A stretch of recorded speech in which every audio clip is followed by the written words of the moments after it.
Levá složená závorka chapter 226. Rias Flomítko Sera Org 1. Tatsuya and the others were done meeting with the teams, and were now sitting in a room along with Misla and Vinalana, who came to watch the match between their children. All of them we talking to each other when the announcement of the two peerages entering the stage was heard. After the rules about the dice figure game were made clear to the public and the commentators were introduced to all, the two kings were asked to come up on the platform and roll the dice. Rias and Sarorg both got on top of the platforms and took the dice in their hands and threw it in the bowl. Participant Sarorg rolled a 1, and participant Rias rolled a 2, making a total of 3. That means both teams can either send out a knight or a bishop. There will be 5 minutes for both teams to discuss. And then the area where both the teams were sitting was C, enclosed by an opaque barrier. After the time was up, Kiba from Rias's peerage and Beluga from Sarorg's peerage came forward. So a match between knights, huh? Who do you think is going to win? Asked Misla looking at the others. Tatsuya's group didn't even took a second and all answered at the same time, Kiba. Seeing them answer in unison, both the mothers were surprised but soon chuckled and Misla said, looks like this match is in Rias's favor. Miyuki looked at Misla and said, don't worry, the tide of the battle will turn around once Sarorg or Regulus enters the game. They all are still no match for those two. Except for Isami, I guess. After all, Oni Isama trained her himself after she got her AS handed to her by Sarorg last time. Seeing the girl trying to lighten her worries, Misla smiled and said, thank you. Miyuki waved her hand and said, no need for that, I only told what I thought was true. All of them looked back only to see Kiba and Beluga being teleported to the raiding game field. Kiba and Beluga were facing each other with Beluga wearing his armor and sitting on his horse while Kiba holding his holy devil sword. So you are Kiba Yudo from Rias Gremory's peerage. Tatsuya-san has told me that you are a great swordsman. Kiba smiled and said, well, it is good to hear that. So now shall we begin? Beluga smiled and covered the lid of his helmet and said, I really want to see who the better knight amongst the two of us is. Kiba gripped his sword tightly and Beluga gave the order to his horse to move forward. Both the knights immediately disappeared from their spots and in an instant appeared at a different part of the field with their weapons clashing. Seems like what Tatsuya-san told about you being fast ain't no joke. Kiba smiled and said, thanks for the compliment, you are pretty fast as well. A tick mark appeared on Beluga's forehead and he said, pretty fast, huh? Then how about something like this? And once again both the knights disappeared from their spots and started clashing against each other. They continued to strike at each other and then disappear from their spots only to clash once again. You can keep up with this, huh? Beluga told Kiba, who just smiled in response. Beluga smiled and said, then how about this? He used his other hand to strike at Kiba, who just made another sword and blocked the attack. Seeing that instead of getting worried, Beluga smirked, though Kiba couldn't see that as Beluga's face was hidden by his helmet. Suddenly out of nowhere the horse used his front legs to attack Kiba, who out of surprise was not able to either defend or dodge the attack and was pushed back a few meters away. But soon Kiba stood straight without any difficulty and said, that was a heavy hit. Looks like the horse get proper treatment. Seeing him standing as if nothing happened, both the horse and his master were surprised. How is that possible? My horse's kicks are as powerful as normal rooks. Kiba smiled and asked, have you ever trained being a meat shield for Asia-san? What? I did that once. Those are the most painful times I can ever remember. I had to receive hits all over my body, without rest, without injuries. The only thing that I received was pain. I was not even allowed to pass out. The moment I started to blank out, I was healed once again to start from the beginning. The whole day I was hit, even walking felt painful all those times. Have you ever trained like that? Hearing that, the whole audience was silent, looking at the blonde-haired boy with shocked expression on their faces, though in the room where Tatsuya and the others were sitting all of them were looking at Asia, who was the one who trained Asia during the training camp before the match with Riser. Himari looked at Asia and asked, do you really had to break him that much? Asia looked at Tatsuya and said, weren't you the one who told me to train him like that? Tatsuya looked back at her and said, I never told you to break him. What would you have done if something got awakened in him at that time, and he became like Barakil? Just imagining Kiba acting like that will give you shivers. All of them who had met Barakil earlier and were familiar with his nature tried to imagine Kiba acting like that. In the next instant, all of them shook their heads to get that image out of their minds. Back to the raiding game. Kiba then closed his eyes and said, but still, because of those punches, I have developed enough resistance to shake off attack like those without any problems. Now it's my turn. And then got into his stance. Beluga immediately got into his stance as well and formed multiple clones of himself. Seeing the clones, Kiba said, I can deal with them with my new trick but dash. He crouched down a little and said, let me show you the speed which Tatsuya must have told you about, and vanished from his spot once again, seeing which the clones vanished as well. But this time, instead of them seeing clashing against each other, it was Kiba pointing his sword towards the fallen Beluga, who had his armor filled with dents and his helmet cracked. His horse was lying down somewhere else, totally unconscious. Beluga looked at Kiba with blood coming out of his mouth and nose and said with difficulty, your speed is really something else. Kiba smiled and said, I had dodged some of those punches as well, you know? Beluga chuckled and said, looks like I have to ask Sarorg-sama to hit me as his punching bag from now on, and then got dissipated in light particles. Seeing the body disappear, Kiba sighed and unsummoned his swords. The winner of the first round is Kiba Yuto from Rias Gremory's peerage. Levá složená závorka chapter 227. Rias Flomítko Sera Org 2. After Kiba got back to the team, the others congratulated him for his victory. The announcer made some comments, after which both the kings were called once again to roll the dices. Rias and Sarorg once again came forward and stood on their respective platforms. They took the dice in their hands and then rolled it in the bowl. Both the participants rolled a 5, making it a total of 10. There are a lot of combinations that could be made here. Once again, both teams are given 5 minutes to discuss the strategy. Both of them got back to their peerages, and once again a barrier surrounded them. After the 5 minutes were up, Kaneko along with Zenovia came forward from Rias's peerage, while Libin and Godoma came forward from Sarorg's peerage. All 4 participants were then sent to the raiding game field, and once again a huge screen appeared. Once all 4 of them were in the field, they looked at each other, and the knight from Sarorg's team decided to introduce themselves. I am a knight from Sarorg Sama's peerage Libin Crossel, and the big guy beside me is Gandoma, a rook. Kaneko Tuju, a rook. Shinovia Quarta, a knight. Libin nodded and said, well then, shall we begin? And got into his stance, which was soon followed by Godoma. Seeing those two, both Kaneko and Zenovia became serious. Zenovia immediately took out Extra Randall while Kaneko turned into her Nekishu form, but just as she started transforming, a power enveloped her body, making her a bit surprised, but then she heard a voice in her head. Kaneko-chan, mind your surroundings. You were going to flash your panties to the audience. Hearing that, Kaneko blushed and thought, Senpai? And once again she heard the voice, yeah, it's me Tatsuya, but anyway focus on the game. Best of luck. Kaneko, after hearing that, looked at her opponents with a serious look on her face, though she had a slight blush on her face. A senpai saw that. I mean, I don't mind if it's senpai B, but... And immediately her mind started to make various fantasies. But she soon snapped out when she felt something coming towards her and jumped up. Just as she jumped, a huge fist went through right under her. One should never be distracted during a battle. Kaneko landed a bit away from him and glared at the rocky humanoid giant. Seeing the glare, the giant flinched a bit, but soon got into his stance and thought, what the hell happened to her all of a sudden? Kaneko, who was glaring at the giant, thought, you piece of rock, dare to interfere when senpai, the one she was imagining, was patting me. You will be crushed, and immediately ran towards the rock giant. Gandoma, who saw the Nekishu coming towards her, punched forward, but Kaneko easily dodged the punch and jumped on top of his hand and started running on it, and once she got close to the giant, she covered her fists with demonic power, Tuki and Senjutsu, and punched the giant's face. Not even a second after the punch, Gandoma was thrown away and crashed into the wall. Kaneko looked at the huge giant implanted in the wall and said in a low voice, never disturb me again during my padding sessions. While this was going on, the other 2 participants had also started their fight. Libin was striking Zenovia at a very high speed, making her go totally on defense. Kiba smirked seeing Zenovia struggle and asked, what happened? Am I too fast for you? Zenovia looked at the smirking Libin and then smirked as well. Seeing the smirk, Libin was confused, but then suddenly his face turned into a frown. Zenovia used her Extra Randall to summon her Excalibur Destruction and slashed towards Libin with full force. Seeing the sudden appearance of the sword, Libin was surprised but still dodged the slash and said, heh, looks like you missed. But Zenovia still had a smirk on her face and said, oh, really? And continued her attack, and the Excalibur hit the ground, making many cracks appear on it, and soon an explosion occurred, making the ground blown apart, throwing away Libin in the process. Zenovia kept Excalibur back to the Extra Randall and looked at the fallen Libin and said, looks like your mind is not as fast as you. Libin gritted his teeth and was about to use his sacred gear on Zenovia, but Zenovia then said, now let's see if you can catch up with me or not, and used the Excalibur Rapidly's ability to increase her speed, which was already boosted by her Night Piece. In an instant she appeared in front of Libin and used her sword's blunt side to attack Libin's gut with full power. Just think of this as how Asta, Black Clover, beat Sek, the Bieha guy, during the night selection.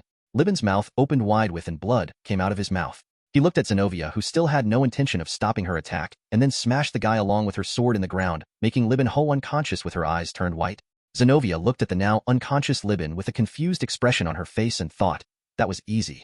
I thought that these opponents were considered one of the best. Suddenly she heard a crashing sound and turned her head and got in her stance, but only saw Kaneko looking at the wall. She then looked at the wall as well and saw the huge rock guy implanted in the wall. She stared at the rock guy for a while and then turned towards Kaneko. Suddenly realization hit her and she widened her eyes in surprise. It is not that these opponents are weak. It is the fact that the people I am being around are way too strong. They have messed with my common sense of power levels. Though it was because of these overly strong people that I became stronger naturally. Kaneko then looked towards Zenovia and then at the unconscious knight and then back at Zenovia. Done? Zenovia snapped out of her thoughts and looked towards Libin and nodded her head, yeah. And as if to justify her claim, the announcement was heard. Sarorg Sama's rook and knight are unable to battle. The winner of this round is Kaneko Tuju and Zenovia Korda of Rias Grimory's peerage. All 4 of them were then transported back and Zenovia and Kaneko got back to their teammates. Rias looked at them and said, good job you two. Congratulations. Ismai nodded and said, yeah, you two just one-shot both of them. That was really cool. Akino nodded and said, yeah, you two were great, but still don't you think that you two did too much? Even Yudo-kun took some time, even if he could win easily. Kaneko just blushed and looked away. Now that she could think clearly, the reason for her to act like she did in the game was not something she could tell them easily. Even thinking about the situation that she fantasized about made her embarrassed. Zenovia, on the other hand, plainly said, "Oh, I was just trying to make an impact."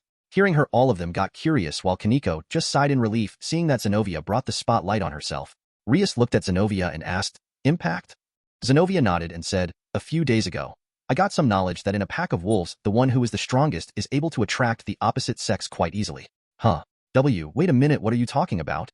Zenovia tilted her head and said, "Impressing someone?" Isami shook her head and said, No, I am not talking about that. Who the hell told you this?" Zenovia looked at Isami with a confused look on her face and said, "What? Is something wrong with my theory?" Isami nodded and said, "First of all, why the hell are you taking wolves as an example? Aren't men called hungry wolves? Ika-san told me that." Hearing that, all of them sighed and looked at the innocently corrupted girl with pity. Isami placed her hand on Zenovia's shoulder and said, "Stop asking these types of TGS from her. She is beyond common sense of normal people. Heck, I even believe that she has a sacred gear which allows her to measure someone's dick size. Just ask me if anything like this comes to your mind." Zenovia just nodded, thinking that her information was wrong, and decided to take Isami's help. Rias looked at her knight and asked, "By the way, who were you trying to impress?" Zenovia looked at Rias and said, "Oh, that's Dash. It was me, Dio. Take two." Zenovia looked at Rias and said, "Oh, that's Dash." But before she was able to finish, the announcer got their attention and called Rias and Serorg for the next match. Levá složená závorka chapter 228. Rias Vlomítko Serorg 3. Rias and Serorg got on top of the platforms, took the dice in their hands and rolled it inside the bowl. Participant Serorg-sama rolled a 3, and participant Rias-sama rolled a 5, making it a total of 8. Both teams have 5 minutes to discuss. After both the kings got back to their places, the peerages got enclosed by a barrier. Inside the Gremory peerage area, before anyone could say something, Isami announced, "I will go." All of them looked at Isami for a while, but Rias just nodded her head and said, "Don't exhaust yourself too much." Isami smirked and said, "Don't worry, my stamina is very high thanks to my regular training with Tatsuya." Hearing that, all of them just sighed except for Gasper and Zenovia. Zenovia just thought that Tatsuya trained her in a way to increase her stamina, /n. Well, she is correct in a sense. I guess even if you are correct doesn't mean that you are right. While Gasper, who had an intense blush on his face, just hid his face with his hands while mumbling something like, "Tatsuya-senpai is being too manly." Inside the barrier of Serorg's peerage, Serorg and his peerage were discussing about who to send out, and Keisha said, "Since the value is 8, the only people who can come out are the knight who fought before, the bishop, the Red Dragon Empress, which I think is most likely, and the King Rias Gremory herself, which I don't think will happen."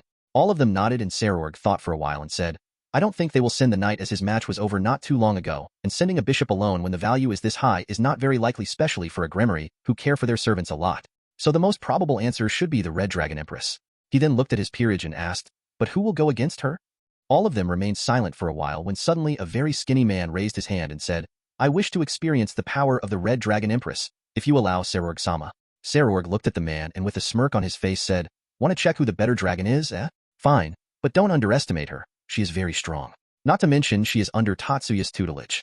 Hearing that, the old man named Ladora nodded his head with a serious expression on his face. Serorg then looked at his peerage once again and asked, "So we still have a margin of 3, huh?" He then looked at his bishops and asked, "Any of you want to accompany him?" Hearing that, the robed boy raised his hand and said, "I will go. If something goes wrong for Ladora, I will seal her sacred gear for a while. After all, we cannot let the match go any more out of hand." As he said that, the 3 people who just lost became a bit dejected, seeing which the robed boy named Mistita immediately apologized to them. After the 5 minutes were over, Isami from Rias's side and Ladora and Mistita from Serorg's side came forward. In the room where Tatsuya and the others were sitting, the whole Tatsuya group just sighed, seeing the contestants of this round. Seeing them sigh, Misla and Venolana looked at them and asked, "What happened? Is something wrong?" Kurumi chuckled and said, "Nothing much. It's just that the match this time is totally in Isami's favor. The team which Serorg picked is the worst possible team that he could have thought of to face against Isami." Hearing that, Misla looked at them with a confused expression on her face and asked, "Why? You all should already know what those two are capable of, and I think that against the Red Dragon Empress, a dragon would be the best choice, not to mention Mistita's ABI dash." Before she could finish, Tatsuya looked at her with a smile on his face and said, "You will see," and then looked back ahead, making the entire room silent. Miyuki looked at Misla and said, "Don't think too much. He is just excited since he trained Isami himself this time around."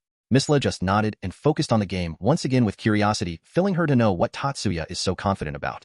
All 3 participants came in front and were instantly teleported to the rating game field. Once all of them were there, Mistita gave a bow and said, "It's a pleasure to meet you, Red Dragon Empress. I am Mistita, one of Serorg-sama's bishop, and this man beside me is Ladora, a rook." Ladora gave a bow as well and said, "A pleasure to meet you." Isami hurriedly bowed as well and said, "Ah,